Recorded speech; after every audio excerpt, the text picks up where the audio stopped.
Does your car rattle? My car rattles. I'm going to show you how to fix it.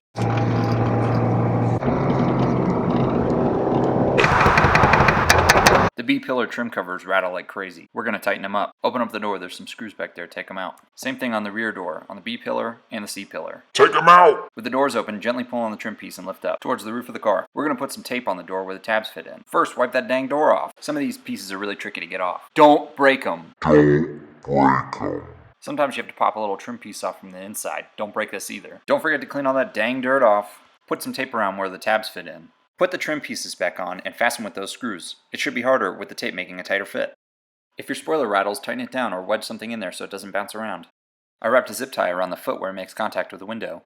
There are these little rubber feet that twist out on pretty much everything that opens with a hinge. Twist them counterclockwise to make the panels fit better. They should be located on the hood, trunk, and front and rear doors.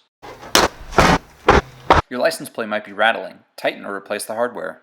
My rearview mirror has a bunch of buttons and electronics that make a lot of noise. You may be able to tighten the hardware, but I ended up replacing it for one without buttons.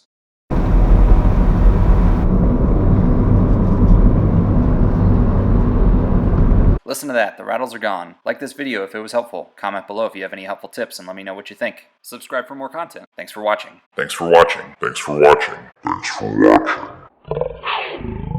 watching.